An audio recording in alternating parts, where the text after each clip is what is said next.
First of all, welcome everybody. Thanks for coming back after lunch. I hope you enjoyed Product Showcase. Got to see some great stuff out there. It's always fun for us to get out there and get those first impressions and whatnot. So I appreciate you coming out today for this particular session. I'm going to preface this by, we're talking about fusion training, more with an emphasis on the polypropylene market, but if you also work in polyethylene at all, a lot of these same concepts apply. But polypropylene has been the training area that has been most evolving. So we thought this would be a good opportunity to talk a little bit more about what training looks like for that particular product line. And then we have some guest speakers. We've got Mike Gordon with UA Cannon and Joe Penatowski with Asahi America with us today as well. So I'll bring them up in a little bit. But otherwise, we'll go ahead and get started here. So, first of all, I'd like to start out and just say, some things seem easy enough, right? So, for example, driving a car. Pretty simple, right? You can get in any car, no problem. People, brand new driver, they just got their driver's license, get into a new car, and they think, that's it, I can drive any car that's out there, right? Until you do this to them, okay? Now, all of a sudden, something's changed, and they're frozen. In fact, I've heard that this is the best millennial anti-theft device that you can put on your vehicle now, right? So anyhow, or in another area, running. Running is real easy, right? It's something that most of us can do unless you can't. But we all know though that if you want to run a marathon, that's a very different deal. And now all of a sudden it takes training. You can't just go out and start and say, hey, I'm good to go. I'm off to run a marathon. You can try, but not recommended. Sometimes people are doing things and they think they're doing it right. Great, got a bunch of people in here, good form. Everyone's they got the barbell out or the kettlebell out, everything good to go. But the reality is sometimes even though we think we're doing things the right way, we might actually look a little bit more like these guys, okay? So we think we're good, but we're not. And again, improper training, they're just not following the way it should be, and it could be dangerous if not just goofy looking, all right?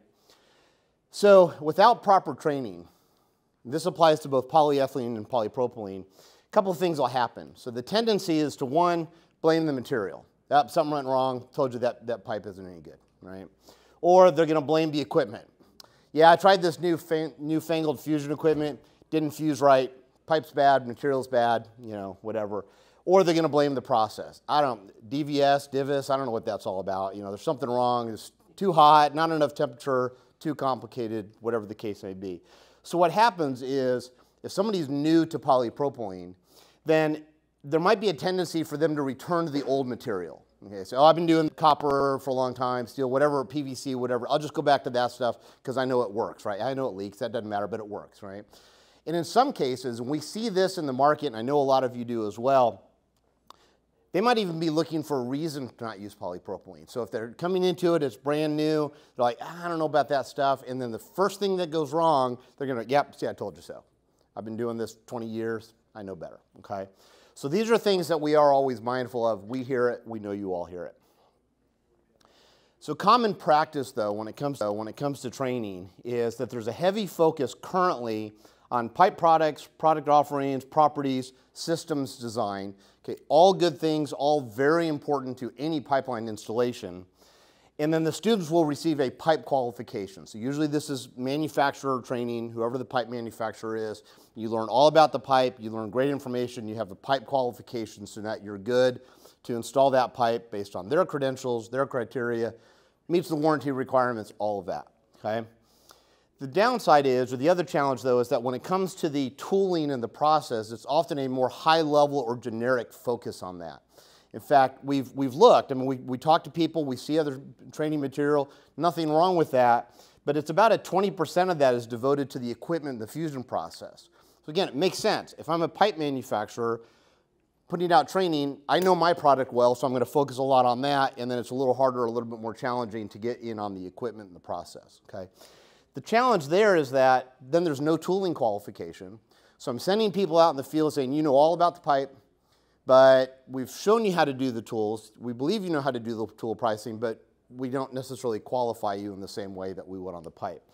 And then we miss an opportunity to teach tooling advantages and productivity gains. Okay, so a lot of what Macro University talks about in our classes is as much about the mechanics of how to use the machines, but also how to use them efficiently and how to make sure that when you're on the job site, you get the job done the right way the first time in the most efficient manner.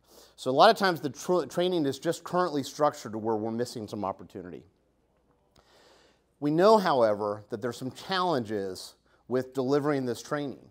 And in often cases, it's that trainers have other responsibilities. I had an exact conversation about this just out at Product Showcase, where people are busy, they're doing other things. They might be in sales or customer service or field support. So they're not training all the time, every single day. That's not where their 100% headset is. So we get that. What that results in is often an inconsistency of training delivery. Well, today I'm going to have you train, and then you're out on a job site somewhere, so you may not train for another 6 months. So I'm going to pull this guy in, he's going to train. And everyone's got their own way of doing it. Not that any of it's bad, it's just not the same. It's not repeatable over and over and over again in the same way. Another thing that we see is it's often provided at the expense of the training organization. So McElroy does not do this. We typically charge for training. Not, well, occasionally somebody gets a free class, right? But as a general rule, everything at least has a price tag attached to it. But in polypropylene, there's been this tendency to, in order to sell the pipe, we have to give away the training, okay?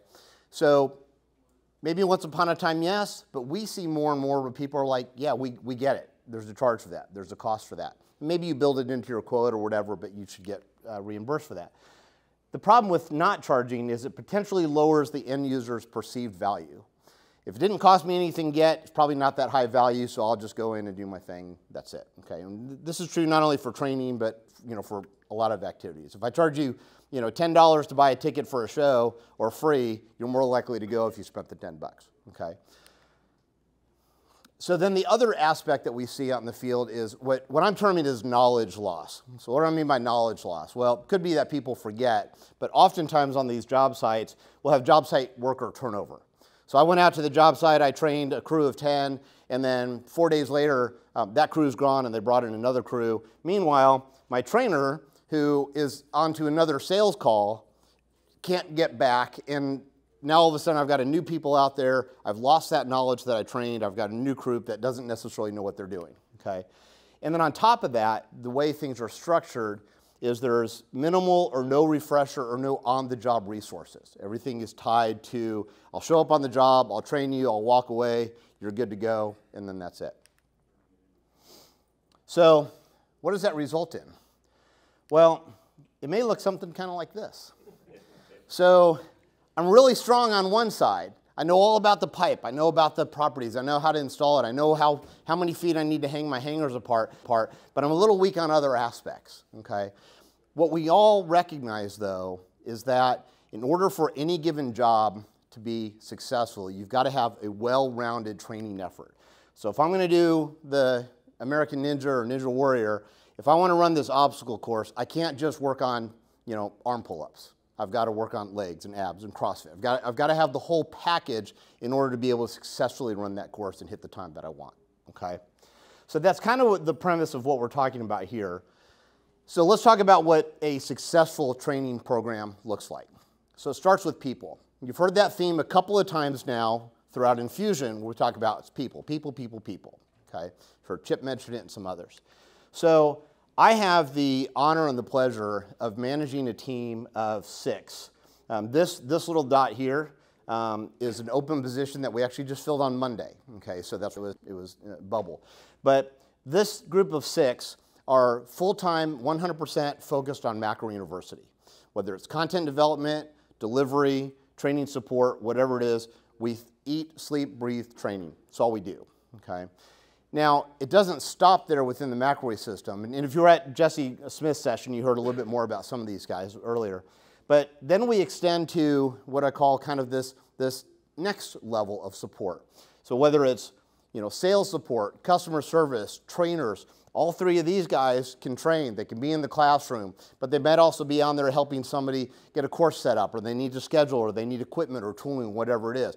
And it really doesn't stop here, because beyond this, then all of our, Jeff Turner can train, and Brett Stone can train, and, I can go in the classroom if I need to, and, Francisco, we've got this continuing effort within McElroy. So the point is, within McElroy manufacturing, training's a big deal.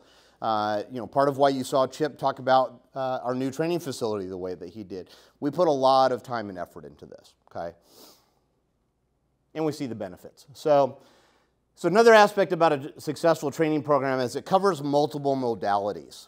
Okay, so it could be online. Okay, so maybe some people just want online information. Sometimes this can be training, sometimes it can be more of an education. We have a lot of engineers will call me up and say, hey, I don't understand Fusion, can you just help me understand? I'm like, you know what, we have a 30-minute class, you can take it online, it's 15 bucks, you learn everything you need to know about polyethylene or polypropylene, they go, perfect, that's what I need. Now they know how to ask intelligent questions when they're speccing it in. Okay, so online training. It could be in person and or blended. So obviously sometimes you have to be in front of people. I equate our training a lot, or just training in general, to driving a car. There's a lot I can teach you online, but at some point you have to get behind the wheel. Okay, so if you need to operate it, that's great. I'll get you behind the wheel. And by blended, it can be, we do a lot of training where it starts online, they get all the basics out of the way. One of the things that that accomplishes is that consistency, right? So I'm not relying on an instructor to give all that theory. So everybody can see all the theory exactly the same way, and then the in-person part is the instructor showing up and saying, great, now let's get in front of the machine, I'll show you how to operate the machine. And maybe a quick review of the material, but they're good to go. Full training programs can include a qualification, okay, typically. So people want that, whatever that looks like, whatever they need for their particular job site, and then you'll have some sort of continuing education. Things change, standards change, equipment gets updated, processes change, whatever it is, it's part of the program. So right now, a little sales pitch is Macro University, this is what we're doing. We have online, we have the blended, we offer qualifications, certifications, and we have the continuing ed. So the other aspect, of course, you gotta have the content, right? So that's a biggie. So what we're looking at here is just, I think this is most of them, it's not all of them because I ran out of room. These are just the polypropylene training courses that we offer. And this is a combination of online, in-person, some of them are continuing ed. So I'll give you that intro to PP pipe and pipe fusion lives as both a continuing ed course. If somebody says, I just need to understand the process, and then it's part of a full training package. And then I didn't even have the listing here because there's too many of them. We also have courses on how to maintain your machines, how to keep them going. So if you're selling machines, you've got customers out there, you know, or worse yet, if you're renting them, you know, how many do you get back and go, God, really, how did that happen? You know, so all of this is stuff that Macro already has in our library. We've already been using, it's been out there and whatnot. So all good stuff there. The training programs need to provide a proper depth education. So this was intentional to choose the word proper depth. A lot of times people say in-depth, right? Oh, in-depth training, that's what we want. You don't always want in-depth training. Sometimes you do, and if that's necessary, we have courses for that. So like this course is actually more of an in-depth course teaching the theory to somebody about how to actually physically operate the machine. So we'll talk about the print line on the pipe. We talk about the machine components. We get into detail about the hydraulic manifold and the switching, and this is basically actually a little simulator. They can spin the dials and switch the knobs and whatnot. Other times, as I mentioned, you just need this general broad overview. We have that also. So it's like, hey, maybe I just need to understand the process a little bit, or you know, I want to watch a video about it, and we're going to go ahead and throw a quiz in there just to make sure you're paying attention. Okay, so all of that is currently out there and existing. Training programs also going to address delivery and tracking. And I know this one's often a challenge as to, well, how do we get the training out there? And then how do we know who is trained and when they're trained? So you'd want something like a learning management system. This is ours. That's going to have a course. I open up the course. In this case, each one of those blue links, if you can see it, is a lesson. So students can easily go through, watch the lessons. If they need to stop in the middle, so like this one tells you're 16% done. So I can watch, I got 15 minutes, I'll watch what I can, I'll go away, come back and finish up what I can. And then moving forward, it holds a transcript for them. So remember that slide I talked about the, you know, on the job or future resources? Hey, I took this class 3 months ago, I really can't remember that section on the data logger. Well, guess what? They can go online, watch it again, get reacclimated before they get out, okay? No extra charge for that, it's just part of the package. All right, then the last piece is testing, validation, credentialing, okay, all of this. So all of this together is going to make up a successful program, a full training program. We know a lot of people out in the industry are already doing this, okay? So it's not like up here saying that Macro is the only one, but these are elements that as we've focused in on it for so long, we know these are your key points. So another big aspect though is finding the right partner. So this is true for anything. So let's say, for example, I probably need to get to the gym, and who do I want as my partner out in the gym? Arnold Schwarzenegger? Probably not a bad option. Okay, I mean, he's kind of getting up there himself, but he still knows stuff, right? So yeah, I'd much be better off with Arnold as my partner than say Bob the trainer. Okay, I don't know that Bob's going to get me where I want to go. All right, maybe, but a little risky. Or financial decisions. Warren Buffett. Probably a good choice. Warren knows a couple of things about money, all right? Not so sure about this guy. You may not recognize his face, but you recognize his name. It's Charles Ponzi, okay? So probably not somebody else I want to invest money with, right? So the right partner matters just as much as anything else. Partnerships can be really, really powerful, and oftentimes they're maybe a little unexpected. So for example, Amazon and Kohl's. Who'd ever guess that one, right? Normally you think that they're competing. You've got brick and mortar retailer versus online retailer, but they have found a way to work together to build on each other's strengths so that they are both more successful. Another example is one that this is not entirely new because we know DoorDash and Grubhub and all these do, but this was one that Starbucks recently announced an exclusive deal with DoorDash to deliver Starbucks products. So again, Starbucks is going, you know what? They're big enough, they could have probably created their own delivery service. Pizza places hire people, right, do it. No, we're going to partner up with somebody that already knows how to take orders and get them out to people, and we'll let them be the ones to deliver our products. We'll make coffee and tea, you guys focus on delivery, okay? So partnering with Macro University can be a big deal. So, and that's part of the ask and the encouragement and the offer to you all is that Macro University plus you, in whatever capacity you're in, whether you're a trainer, whether you're a pipe manufacturer, or a distributor, or channel partner, whatever it is, there's opportunity here. And the end result can be really, truly, fully qualified operators. So they're qualified on the pipe, they're qualified in the equipment, and they're qualified on the process.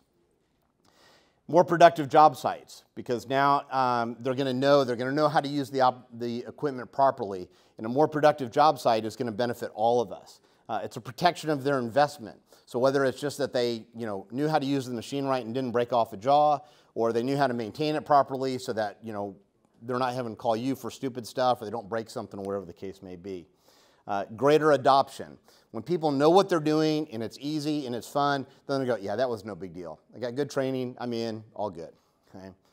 And then oftentimes these people become industry advocates. I was talking to somebody earlier today that mentioned they had a contractor that they had worked with that had been mostly metal and other plastics. And they started doing polyethylene or polypropylene, and they're like, yeah, we're all in on that. Bid more jobs like that. That was easy. We love that. Great stuff. Okay, so and we see this all the time. We see people walk out of the classroom and go, this is the best stuff ever.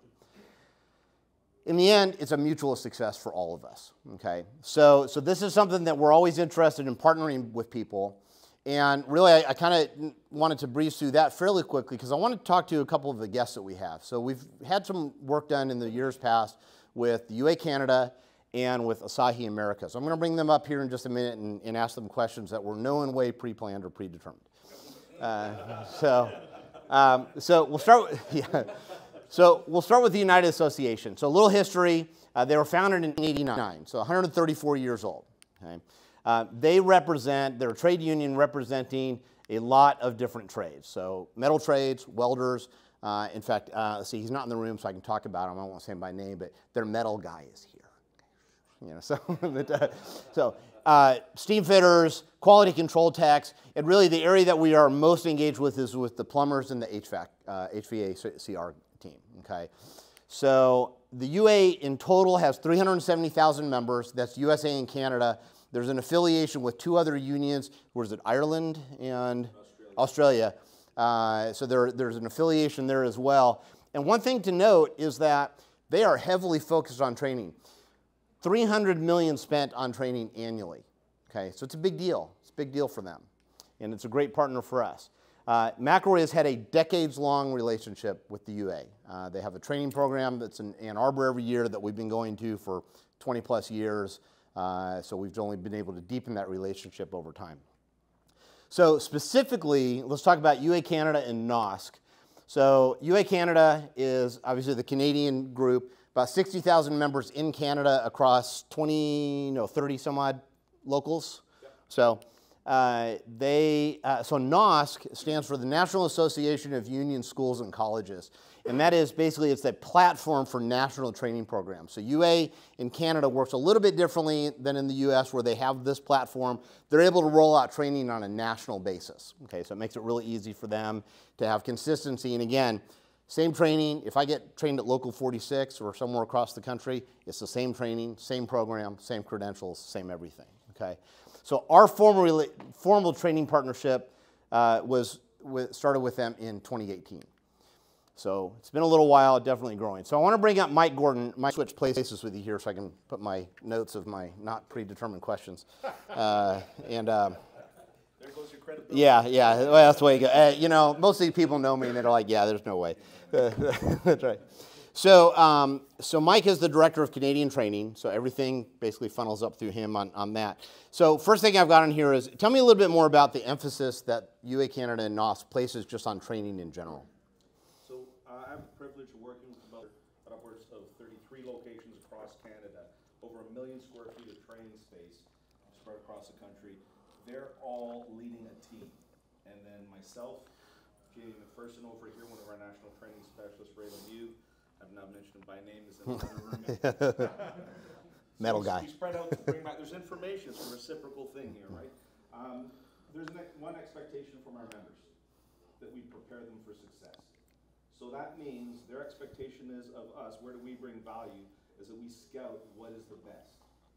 And that is our recipe for, you know, preparation meeting opportunity. So that, you know, when our signatory contractors look to hire our members, we take that as an extension of our responsibility, that no matter what's presented to them, they can perform. So this is where training is that preparation. So my relationship and our relationship with Mike in particular started with a phone call probably around 2017, and then we formalized everything in 2018. And the way the phone call was roughly, hey, I'm Mike Gordon from UA Canada, and we're looking at developing a training program, and we want something involved with polyethylene and polypropylene in particular. So what were you seeing back in 2017, 2018 that said, you know what, plastics needs to be part of the path forward? So just as in the US, different provinces and territories across the country, they're some more innovative than others. So some are first at the gate to engage in these new opportunities. And our role is also to make sure that there's standard access to training, no matter where you are. That's what we promise to every member. You have access to this training. So in Canada, outside of the UA, and we're an endorsing factor for this, is a Red Seal program. It's the Interprovincial Mobility Program. So a person that is qualified in any of the trades that we represent, that's also recognized as a Red Seal trade in Canada, can travel. Mobility is a big problem for us. Yes, we have a very large country, but there's a select few that have the qualifications to get the job done. So we have to be able to provide this mobility. The Red Seal program is a collaboration between all provinces and territories to identify the scope of every trade as agreed upon by every province and territory. So it's a big responsibility. Well, it's a lot to train because we have massive scopes, every one of our trades. INFUSION is part of the plumbing scope, part of the steam fitter pipe fitter scope, part of the welder scope, part of the refrigeration mechanic scope. It spreads broadly. And actually for the fuels, for the natural gas and propane trades. So when we're looking at this, we needed to say, we need a little bit more emphasis, because one of the things that we found is a lack of standardization. Though our trades are heavily standardized, the adoption of standardized familiar terms and processes, to your point, were not standardized. Access to equipment to do this training, not standardized. Access to the piping, special shout out to Aquatherm for engaging, being part of this new relationship as an extension of McElroy, that we now have access to this pipe, that every member in Canada, we believe in something, you know, supervision on a job site. One of the things that we look to do is remove the excuses. There's no excuse for any of our members to not be prepared for the opportunities to come to them. And we identified fusion as one of the key elements that we had to address. Perfect. So one of the things too that is noteworthy about with the UA is we effectively developed a custom training program for them. So it was based on the foundation of what we were already doing, but we have that flexibility to meet their needs. So, much like we really need, so we're able to put together a program that works just for them, and it's a blended learning program. So it starts with the online, and then they finish up with the hands-on at the local. So it gives them a lot of flexibility to present however they want. So the online stuff's great. We always get good feedback. But one of the things that I like about UA members, and to always be mindful of, is these are the people that are actually executing the jobs, right? The material's been spec'd in, the job's out there, they're good to go. Now it's their responsibility to make the installation. So how important is that hands-on aspect of just focusing on tools? Because we're not talking a whole lot about pipe, because that's often, it's there. That's not the emphasis, it's that hands-on training, that skill set. So how does that fit into what you guys are trying to do? Well, let me just start by saying every member has skin in the game. What I mean by that is when they have the broad scope of their trade, including fusion, the expectation and their name, their integrity is everything to them. So when we're looking at what to do, we looked at the investment in Europe putting together the modules for us. We invested upwards of $3 million on the getting equipment. So we've got equipment distributed to every location across Canada. So to that extent, what could impact their reputation and the UA's reputation as an extension of that? A failure on a joint. That is everything. So that means you may not get the next job. You may be discarded from the job that you're on.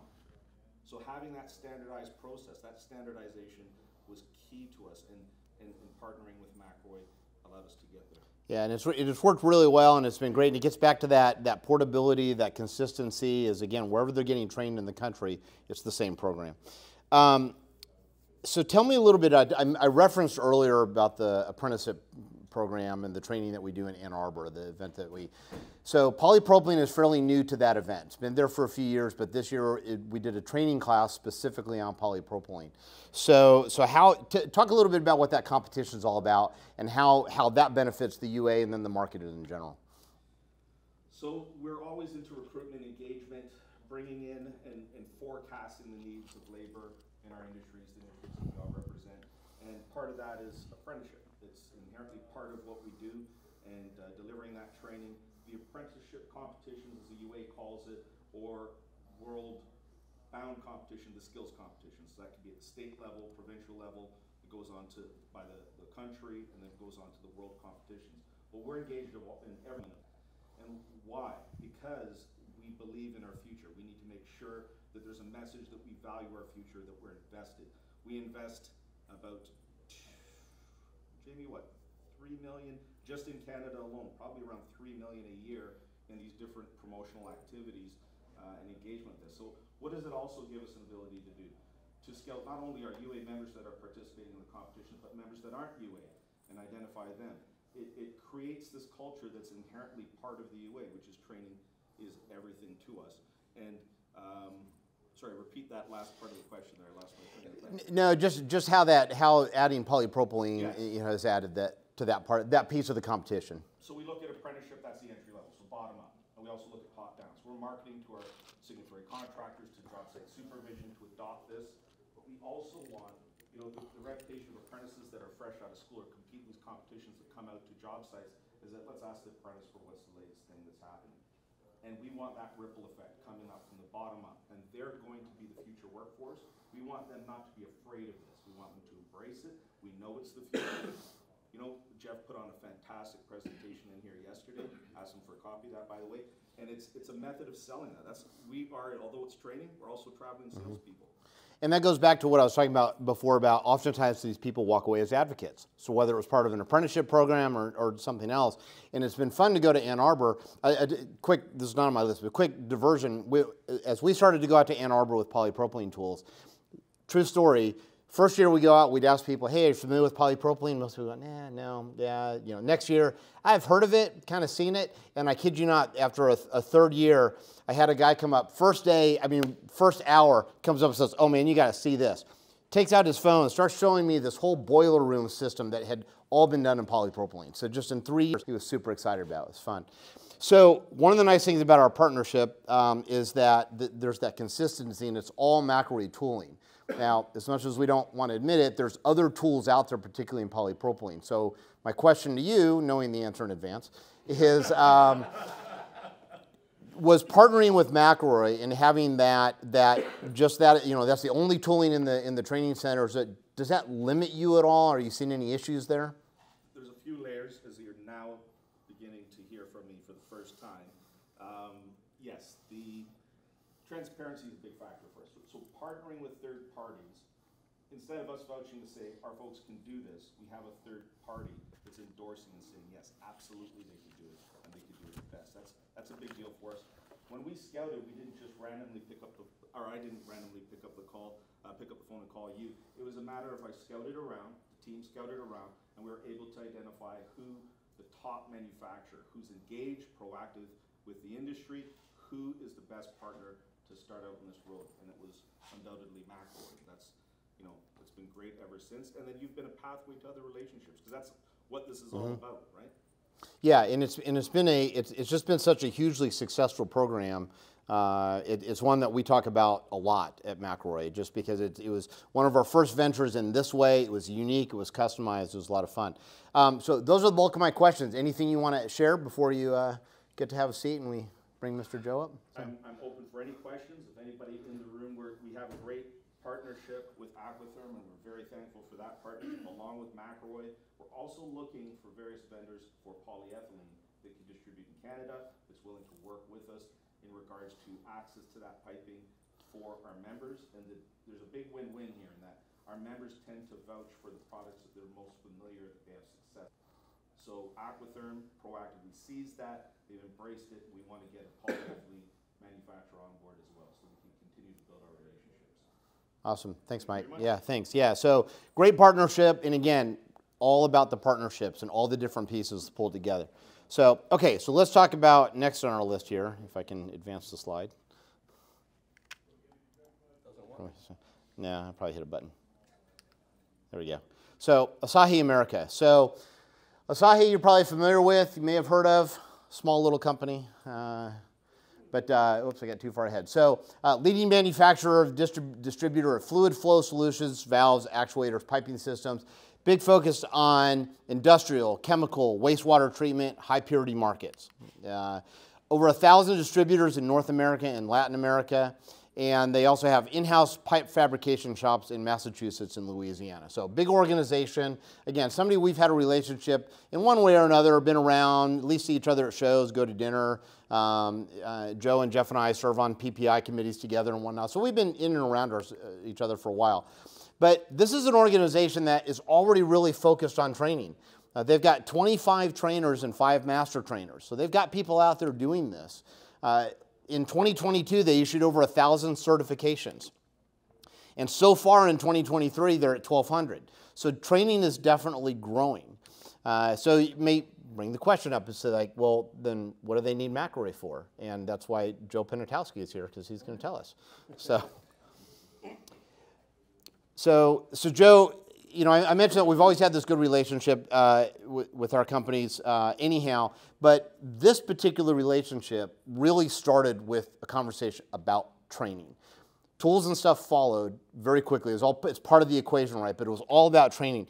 You already own a lot of training. So what changed in your world where it made sense to say, you know what, we need to get McElroy involved and bring them on board? All right, so we've been selling and welding pipe for over 40 years. I mean, we're probably one of the first selling polypro in the U.S. We've always had a training program. We want the pipe to be installed correct because it keeps it from coming back on us saying your pipe is shit. So, like Paul said, it goes back to the installer who basically proves that your pipe is good. So we've tried multiple methods. We had trainer class. We used to have Asahi University before they had McElroy University, by the way, where we bring in all the distributors and stuff and train them on how to teach on how to weld. So we did that. Anybody know how many butt method welds we do at Asahi? Guesses? Anybody know more than one? All right, we got standard contact butt fusion, we have infrared non-contact butt fusion, and we also have a beadless butt fusion where a balloon goes in to keep the bead from building up on the inside of the pipe. So right there we have 3 types of butt: socket, side saddle, electrofusion, double contained piping. So by the time we put all these training programs together, I think our PowerPoint presentation was like 800 slides. which was like 120 freaking gigabytes. You can't email it to anybody. So we tried to narrow that down into little sections, and we said, this is crazy. So we reached out to McElroy, we want the content and the deliverables to be the same no matter who's doing the training or who's viewing the training. Every one of our 25 sales guys might skip a step or say the same thing. Depends who he was trained by and stuff like that. So we wanted the content deliverables to be the same to everybody every time. So again, a lot of that was, so part of our relationship with them is we're developing that training.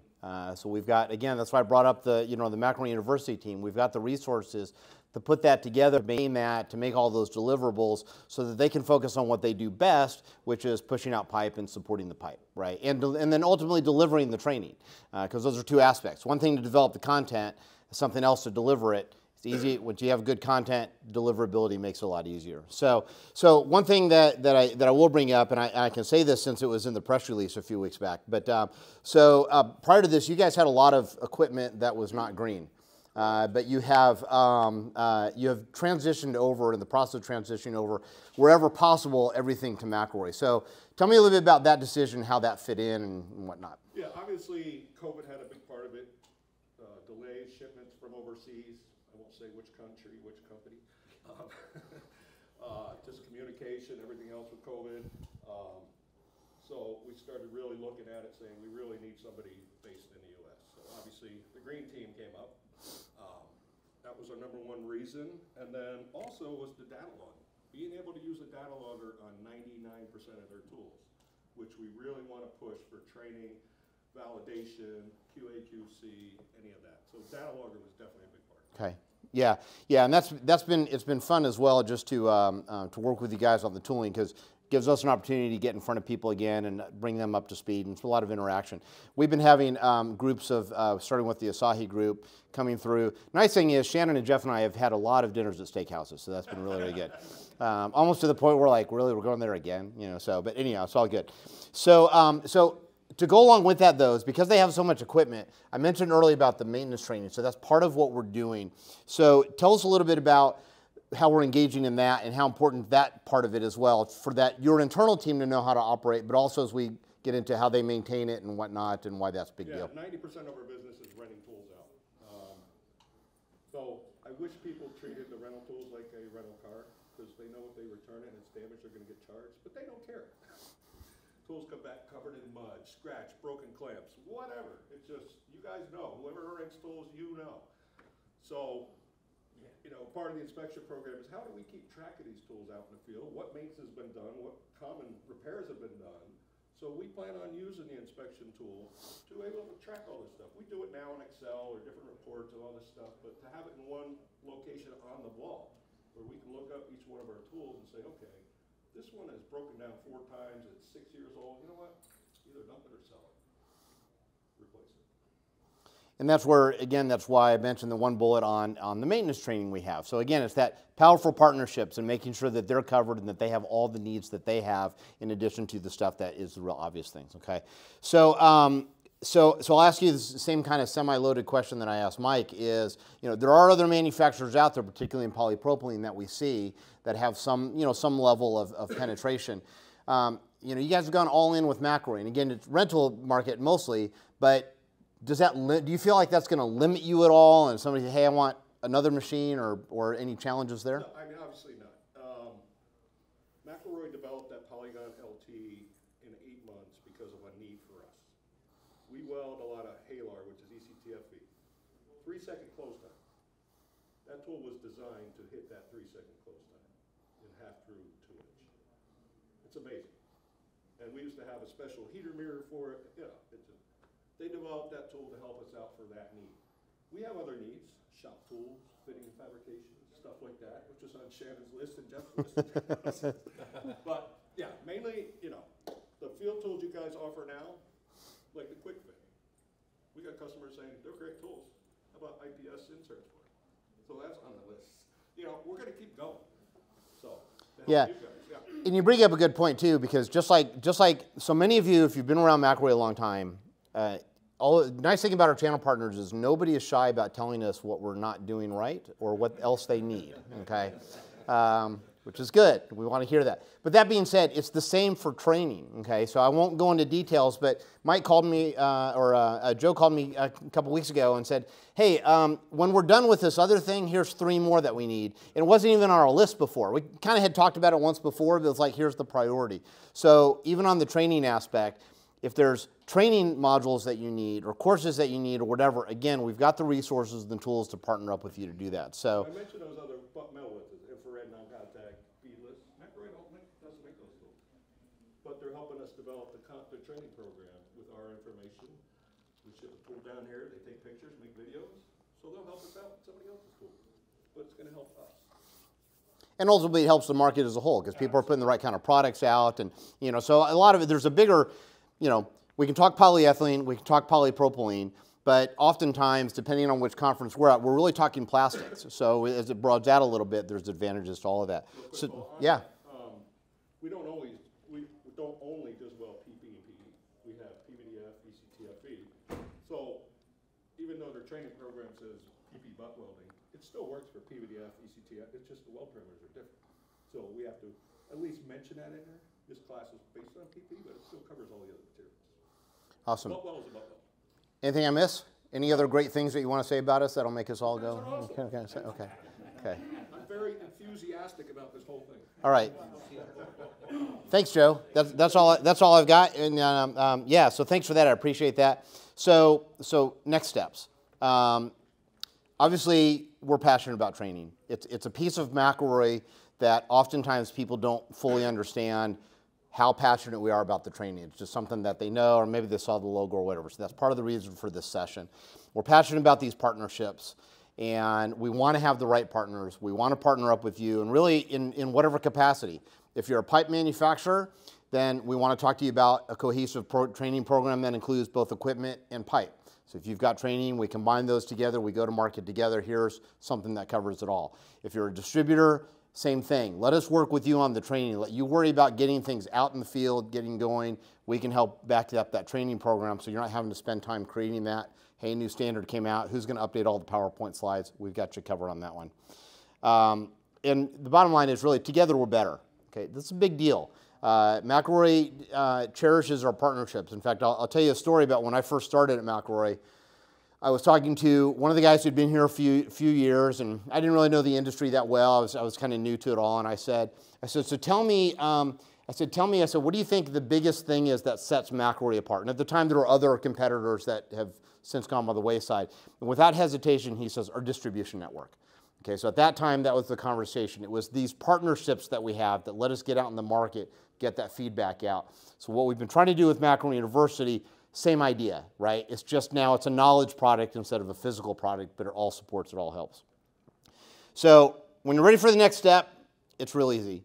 Contact me, contact Jeff Turner. Really, if you pick up the phone and call McElroy and say, I need to talk to the training guy, it's probably going to get to me anyhow, okay? Unless they're, depending on who answers, they may send you out in the shop, and then if you want to learn how to operate a CNC machine, they'll get you taken care of. But so yeah, so give us a call. Let's talk more.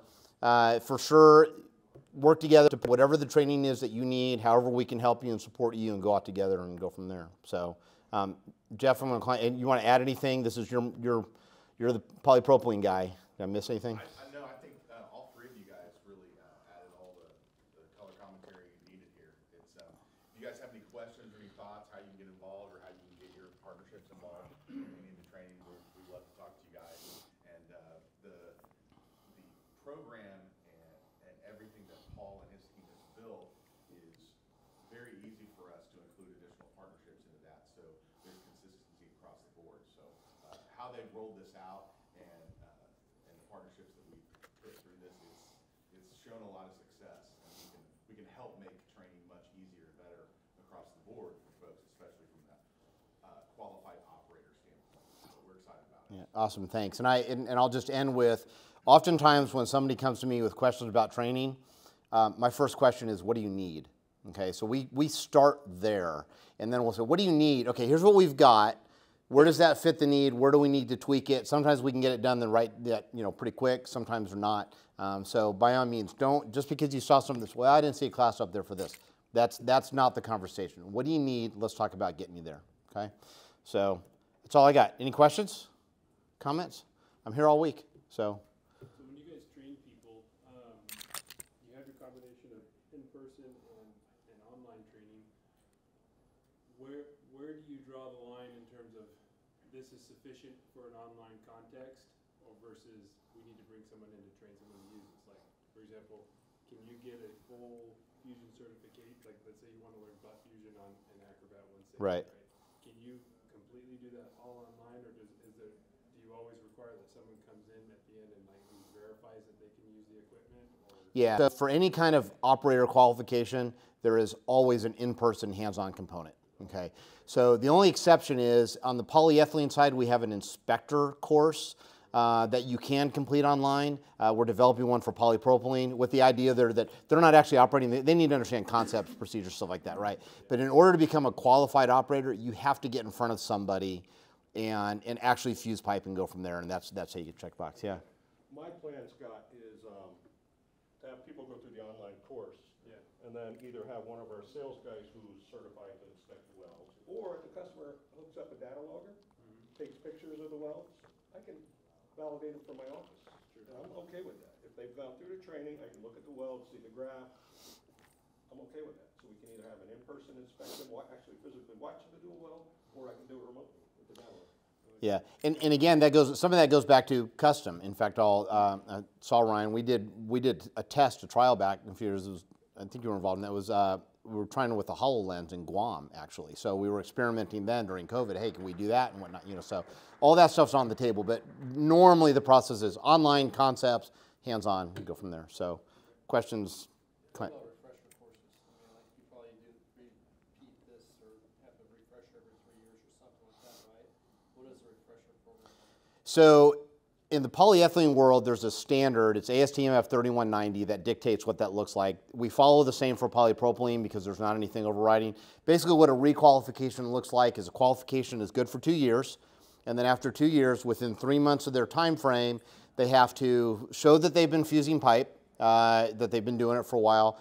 They take some online material, just kind of refresh concepts, maybe there's something updated, and they get back in front of an instructor to take the written test, the hands-on test. If they pass the both, then they're qualified again for another 2 years. You know, so, and they keep going on from there. So, but, Written test is online. yeah. By written, it's an online test unless they have no connectivity, and then but that's what we call the written test. It's a true and false, multiple choice, stuff like that. Yeah.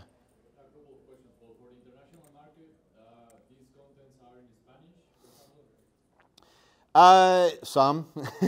so we have a few things in Spanish, not nearly as much as I would like to. It is on our agenda to do that. What I'll tell you on that is we have changed the way that we create the content. It used to be a lot of talking heads and person that was a little harder. So we've changed the structure so that we can easily backfill with Spanish language voiceovers and whatnot. So, and again, anytime we've created something custom, if that's where we need to start, we'll start there and go from there. We've got some Spanish speakers in country, so we can do that. So. Yeah, I remember that years ago we translated everything to Spanish to make the university outside the U.S. into Spanish. So ideally, in an ideal world, we'd have everything that we do in both Spanish and English, and we've had other requests for other languages. Quite honestly, that's as much just a time factor as anything else. So. And my other question is, from your members now in the team in the Macro University, are there any others that are also they speak Spanish and English, or only English speakers? Not within my direct reports, but Francisco, we never let him get very far away. And we've got a few that are nearby. We've got Juan and Rafa and whatnot. So we pull from our own internal resources. I don't currently have a Spanish speaker on the direct team. You know, so, but again, these guys are out doing trainings themselves, so they're part of that extended. In fact, you know, Francisco's one. We'll have requests every once in a while. People call in Tulsa. Hey, we're doing a class. I have 2 people that only speak Spanish, so I'll call Francisco. Hey, can you be here? And we're, you know, he's teaching them in Spanish while we're teaching in English, and then they all go together. So we accommodate however we can. So eventually we'll have hopefully everything in multiple languages. So I can tell you that our learning management system is set up that if somebody logs in and puts Spanish, then the whole system is in Spanish, and then we just get the content out there. So questions? And one more. So, all right, that's all I've got for you. I'll be around, you know, tonight.